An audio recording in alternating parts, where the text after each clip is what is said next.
For me as a scientist, there are aspects of what we've learned about nature that seem to be pointers towards God. Not proofs, but pointers. The fact that the universe seems to have had a beginning, the Big Bang, crying out for some explanation of how you can go from nothing to something.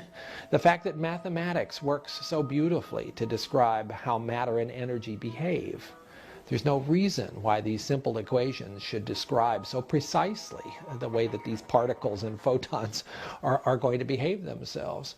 Or the fact that the universe seems to have been fine-tuned to allow the possibility of complexity and even life by the values that certain physical constants have, and which if they did not have, no kind of stable universe would have been possible.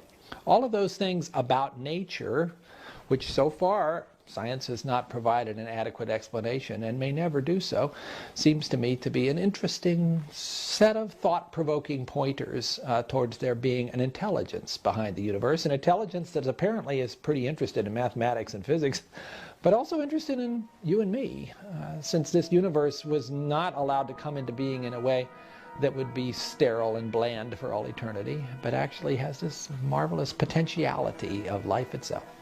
So as somebody who has spent my career studying DNA, the hereditary material, it certainly increased my awe of the way in which life works.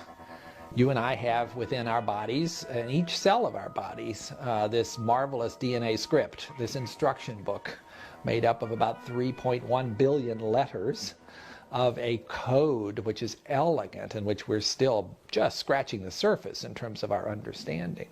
All other living things use that same code, that same DNA instruction book. Of course, they have different instructions in their books, but that is the universal language of life.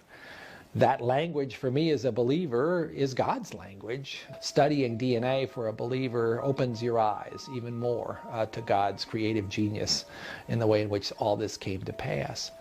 It also does teach us things about life which make some Christians somewhat less comfortable. For instance, the way in which our DNA is related to that of other species, which strongly supports the idea that there's a common ancestor involved.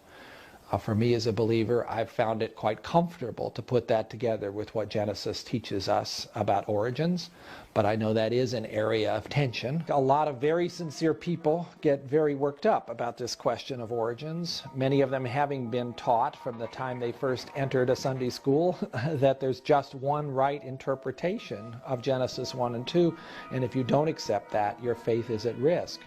And so wouldn't we be better off to step back from the tension and say, okay, God has given us an intelligence, God has given us curiosity. I think God expected us to use those things to learn about this marvelous creation that we have been granted. So let's look at the evidence, both from the book of God's words, the Bible, but also from the book of God's works, which is nature, and see what we could learn from both of them and how to put them together into something called truth. It's interesting that so many people who are not familiar with science would say, well, doesn't this sort of reduce your sense of the awesome nature of how this all works as you begin to understand the details? Doesn't that make it all seem kind of mechanical? Not at all. Not at all. Your sense of grandeur only expands as you get more and more of a sense of just how elaborate, complex, and beautiful this is.